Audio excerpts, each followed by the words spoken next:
Hello student, स्वागत है हमारे एक स्टडी चैनल में। तो आज हम पढ़ने वाले हैं क्लास 12 से जीव विज्ञान चैप्टर 5 से, जिसका नाम है वंशागति के आणविक आधार से।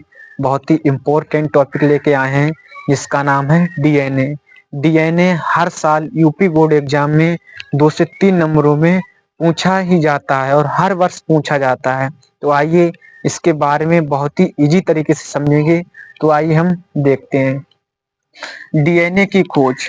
जो डीएनए की खोज थी वो फ्रेडरिक मिक्सचर ने सन 1869 में केंद्रक में मिलने वाले अम्लीय पदार्थ डीएनए की खोज की। जो डीएनए की खोज थी वो फ्रेडरिक मिक्सचर ने सन 1869 में की थी।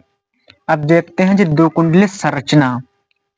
डीएनए की संरचना, तो द्विकुंडली डीएनए संरचना की खोज जेम्स वाटसन व फ्रांसिस क्रिक वैज्ञानिक ने सन 1953 में की थी। अब यहीं पर ध्यान देने की बात है कि जो डीएनए की खोज थी वो फ्रेडरिक मिक्सचर ने की थी और जो द्विकुंडली संरचना थी वो जेम्स वाटसन व फ्रांसिस क्रिक ने की थी। ठीक है बच्चों, आगे देखते हैं।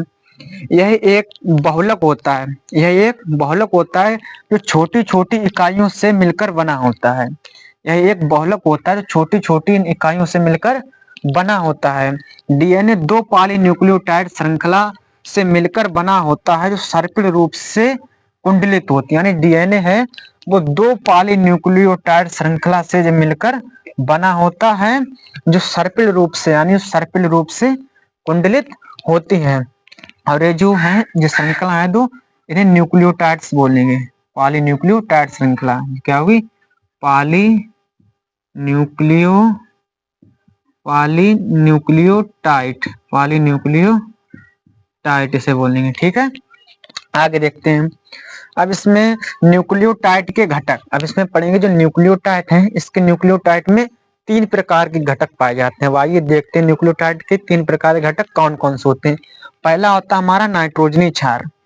तो नाइट्रोजनी क्षार हमारे 4 प्रकार के होते हैं। पहला होता है हमारा एडेनिन, दूसरा हमारा ग्वानिन, तीसरा हमारा थायमिन, चौथा हमारा साइटोसिन। यही एक जोड़े के रूप में उपस्थित होते हैं। यह एक जोड़े के रूप में उपस्थित होते हैं। जैसे एडेनिन और ग्वानिन, एडेनिन ग्वानिन होते हैं। जो एडेनिन और ग्वानिन का समूह है वह प्यूरिन में होते हैं, वह प्यूरिन उसे कहते हैं।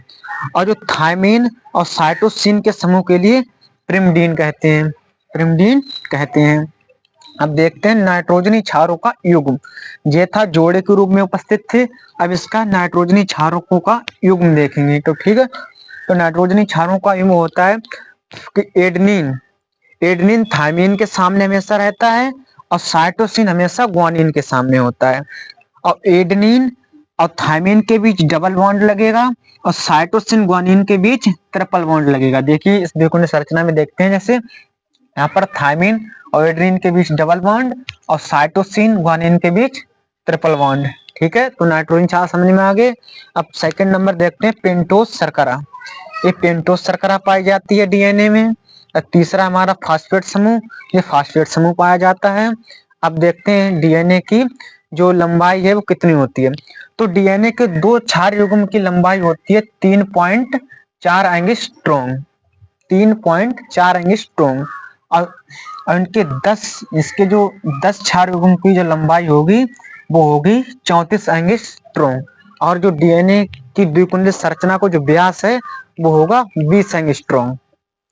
तो आई होप स्टूडेंट आप लोगों के अच्छे तरीके से समझ में आ गया होगा। अगर वीडियो पसंद आए तो वीडियो को लाइक करें और हाँ चैनल को सब्सक्राइब करें। मिलते हैं ऐसे ही नेक्स्ट टॉपिक के शानदार, तब तक इसका स्क्रीनशॉट ले लीजिए।